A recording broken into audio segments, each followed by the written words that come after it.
16 जुलाई 2012 कसेटी घाट पर चार दोस्त अंकित, साहिल, राजीव और अमित सब अपना हॉलिडे एंजॉय करने के बाद रात में घर वापसी लौट रहे थे। अमित गाड़ी चला रहा था, इसलिए उसने कहा कि यार कब से गाड़ी चला रहा हूँ, ये रास्ता ख़त्म होने का नाम ही नहीं ले रहा। 2 घंटे हो गए हम इस रास्ते पर भटक रहे हैं और बैठे बैठे मेरी कमर में मोच भी आ गई है। ये सुनकर राजीव ने कहा कि यार साहिल, तुझे इस रास्ते के बारे में कुछ पता भी है क्या, या फिर ऐसे ही गाड़ी भगाई जा रहा है। साहिल ये बात सुनकर कहता है कि पता नहीं यार, दिन में तो ये रास्ता जल्दी कट जाता है, पर ना जाने इस वक्त ऐसा क्या हो रहा है। और वैसे भी मैं रात में कभी इस रास्ते से सफ़र नहीं किया है। दिन में तो 2-3 बार यहाँ से गुजरा हूँ, पर रात का कोई एक्सपीरियंस नहीं है मुझे।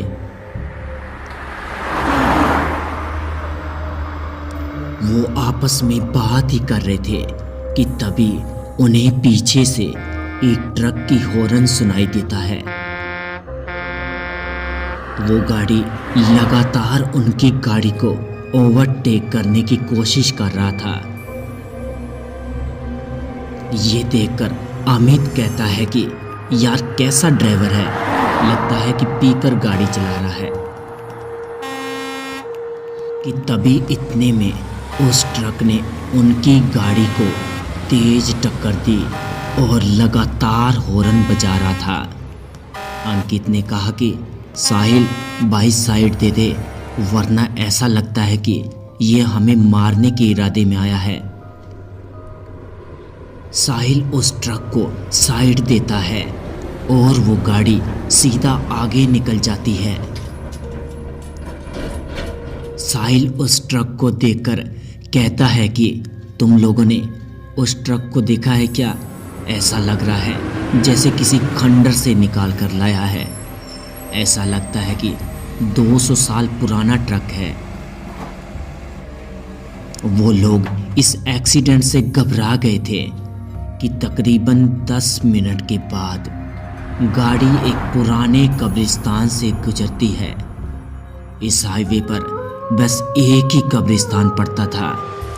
गाड़ी जैसे जैसे उस कब्रिस्तान से गुजर रही थी तो उन्हें कब्र के पास वही पुरानी ट्रक दिखती है जो थोड़ी देर पहले उनकी जान की दुश्मन बनी हुई थी।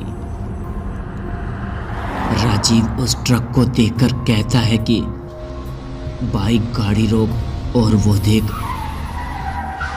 उस ट्रक को देखकर अमित कहता है कि अरे यार, ये तो वही ट्रक नहीं है जिसने हमें परेशान किया था।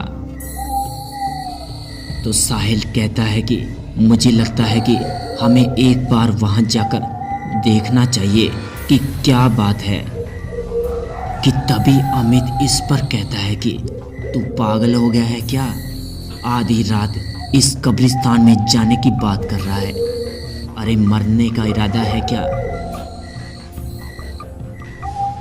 अमित उन्हें वहां जाने से रोकने की कोशिश करता है, लेकिन तभी उन्हें उस ट्रक में से एक आदमी उतरता हुआ दिखता है जिसने काले रंग के कपड़े पहने हुए थे और उसके सर पर टोपी लगी हुई थी। वह लगभग 7 फीट लंबा और हट्टा कट्टा दिख रहा था।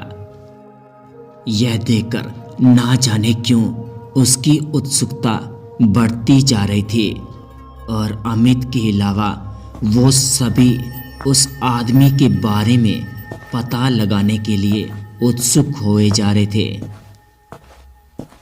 सभी उस आदमी के पीछे पीछे चले जाते हैं और अमित को भी मजबूरन होकर उन तीनों के साथ जाना पड़ता है। चारों जब उस ट्रक के दीवार के पास पहुंचे तो उनका दिल दुगनी रफ्तार से धड़कने लगा, क्योंकि उन्होंने जो देखा उसे देखने के बाद उनके रोंगटे खड़े हो गए। क्योंकि उन्होंने देखा कि वह ट्रक ड्राइवर कब्र को खोदकर लाशों को बाहर निकाल रहा था और उसे बेरहमी से खाए जा रहा था। वह जिस्म के हर अंग को निकालकर गंदी तरीके से खाए जा रहा था कि तभी अंकित कहता है, भाई ये कोई राक्षस है क्या? निकलो यहाँ से जल्दी। हड़बड़ाहट में सब वहाँ से एक साथ भागे, लेकिन अमित इतना डर गया था कि वह हिल नहीं पा रहा था। कदमों की आवाज़ एक साथ सुनकर उस शैतान को पता चल गया था कि कोई है जो उस पर नज़र रख रहा है। वह यह देखने के लिए जैसे ही पलटा तो उसे 3 लड़के भागते हुए और एक वहीं पर खड़ा दिखा।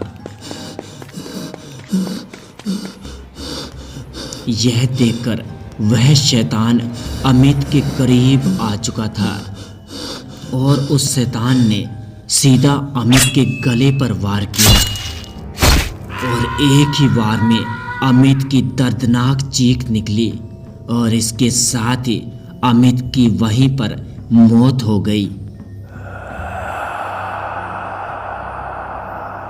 कि तभी वह तीनों तेजी से गाड़ी की तरफ भागने लगे और गाड़ी के पास पहुंचकर गाड़ी में बैठ गए। वो शैतान अब तक उनके पीछे नहीं भागा था, बल्कि दूर से ही खड़े उन्हें घूर रहा था। साहिल गाड़ी स्टार्ट करने की कोशिश कर रहा था, लेकिन उसकी कार स्टार्ट नहीं हो रही थी। कि तभी वह दूर खड़ा शैतान धीरे धीरे उनकी तरफ बढ़ता जा रहा था और वह लगभग गाड़ी के नज़दीक पहुंच गया था। कि तभी गाड़ी स्टार्ट हो गई और तेजी से साहिल गाड़ी को आगे भगाने लगा। वह शैतान इन तीनों के पीछे पड़ चुका था और तभी वह हवा में उड़ता हुआ सीधा गाड़ी पर कूद गया। और जैसे ही अंकित ने उसे देखने के लिए अपनी गर्दन गाड़ी से बाहर निकाली तो कि तभी उस शैतान ने अंकित का सिर अपनी तलवार से काटकर अलग कर दिया और उसका कटा हुआ शरीर गाड़ी में ही तड़पने लगा। यह देखकर साहिल और राजीव दोनों घबरा गए और दोनों जान बचाने के लिए चलती गाड़ी से नीचे कूद गए। वे दोनों घास के मैदान में जा गिरे, जिससे उन्हें चोट भी कम आई और वे दोनों सांस दबाकर लेट गए।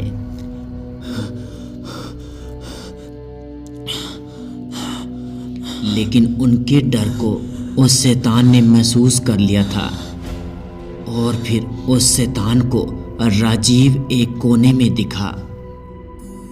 तभी वो शैतान अपने लंबे नाखून से और तेज धार तलवार से राजीव पर वार किया, जिससे उसकी दर्दनाक चीख निकली और उसकी मौत हो गई।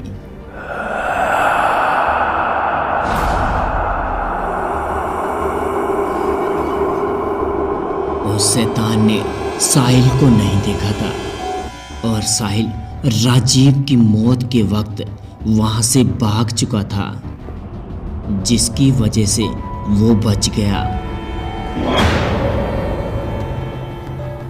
उस रात कसेड़ी घाट हाईवे पर जो भयानक हादसा उनके साथ घटा, उससे सभी को यह सीख मिलनी चाहिए कि अंधेरी रातों में भूतिया रास्ते से गुजरने का क्या अंजाम होता है।